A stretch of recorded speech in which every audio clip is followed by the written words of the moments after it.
लद्दाख के गलवान घाटी में चीन की सेना के साथ हुई झड़प में भारत के 20 जवान शहीद हो गए। इस शहादत के बाद से ही पूरे देश में आक्रोश है। इस झड़प में चीन को काफी ज्यादा नुकसान हुआ है। हालांकि चीन अपने नुकसान को लेकर कुछ खुलासा नहीं कर रहा, लेकिन दुनिया भर की मीडिया से प्राप्त खबरों की माने तो इस झड़प में चीन के 43 से ज्यादा सैनिक मारे गए। ऐसे मौके पर जहां पूरा देश सेना और सरकार के साथ खड़ा है, वहीं कांग्रेस पार्टी और उनके नेता प्रधानमंत्री नरेंद्र मोदी और देश की सेना को बदनाम करने का कोई भी मौका नहीं छोड़ रहे हैं। जब भी भारत और चीन के बीच संघर्ष की स्थिति देखने को मिलती है, कांग्रेस पार्टी को चीन के पक्ष में बयान देते या फिर सुरक्षा मामलों पर सेना और सरकार विरोधी बयान जारी कर चीन को खुश करते देखा जा सकता है।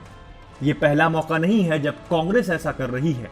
इस तरह का रवैया पार्टी का पहले भी रहा है। भारतीय सेना के पराक्रम को पूरी दुनिया सलाम कर रही है।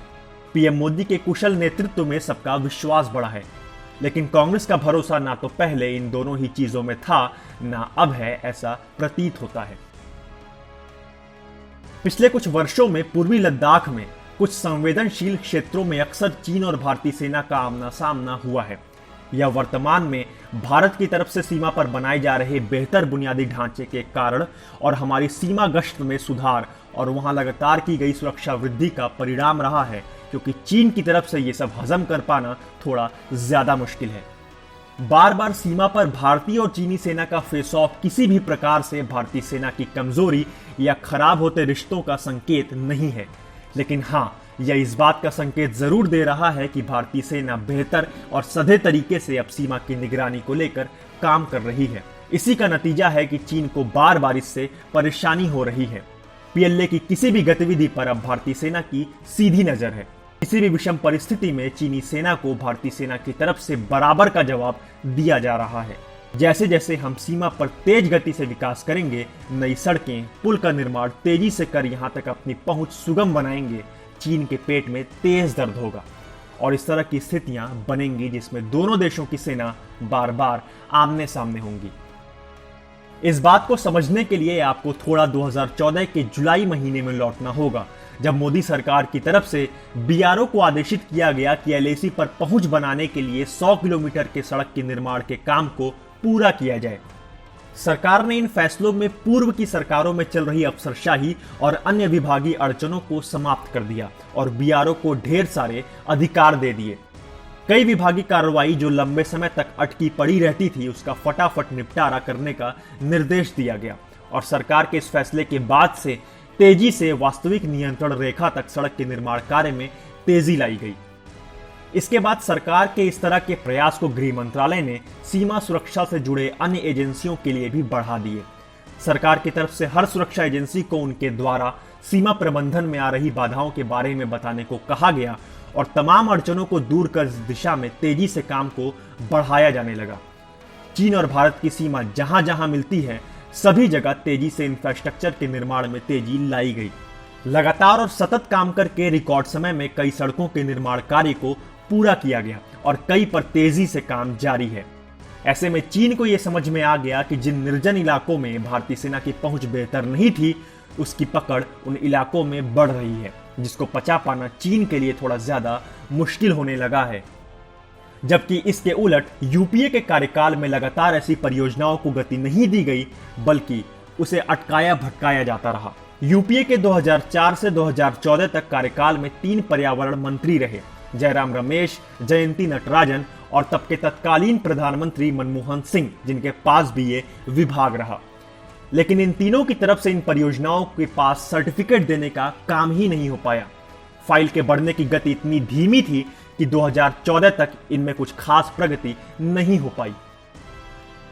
यूपीए सरकार में तब के तत्कालीन रक्षा मंत्री ए के एंटनी ने भी इस बारे में संसद में जवाब दिया था कि हां, कई परियोजनाओं को पूरा करने की गति बेहद धीमी है। कई विभागों की तरफ से इस पर ध्यान न देना ही इसकी सबसे बड़ी वजह रही थी। आपको बता दें कि यूपीए के इस 10 साल के कार्यकाल में पीएम मनमोहन सिंह के पास खुद आधे समय तक पर्यावरण मंत्रालय रहा था। वहीं मोदी सरकार के आने के बाद बीआरओ के डीजी को इस मामले में कई बड़े अधिकार दिए गए। इससे पहले ऐसी हर मंजूरी के लिए रक्षा मंत्रालय के पास आना पड़ता था।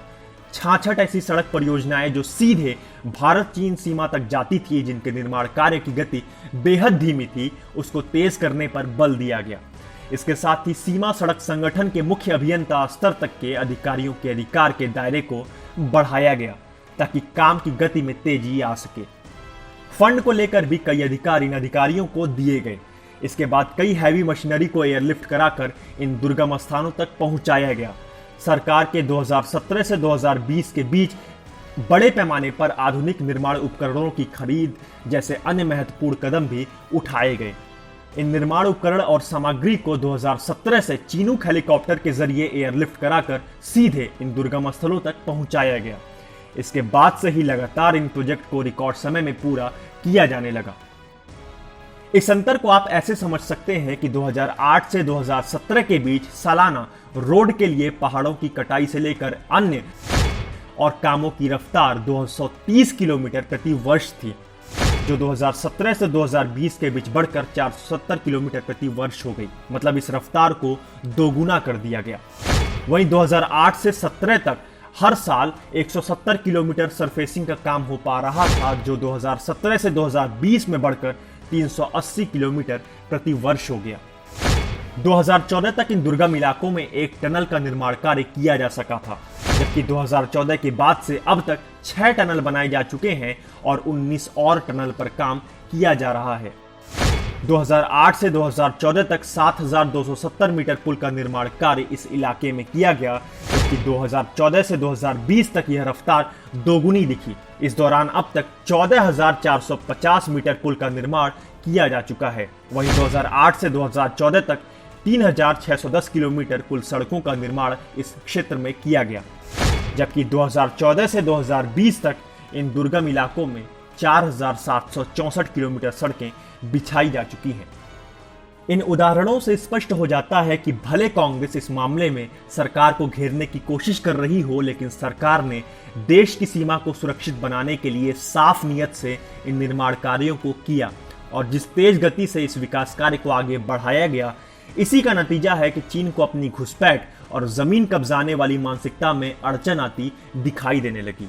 भारत के वैश्विक स्तर पर बढ़ते दबदबे और डोकलाम में चीनी सेना को पीछे हटाने में मिली भारत की सफलता भी उसे नहीं पच रही थी, जिसके बाद सीमा पर इस तरह के हालात पैदा हो गए। लेकिन कांग्रेस इन सब चीजों में भी राजनीति करने से बाज नहीं आ रही है, तो जवाब तो कांग्रेस को भी देना बनता है कि देश की सुरक्षा से जुड़े इन मामलों को इतना लटकाया भटकाया क्यों जाता रहा।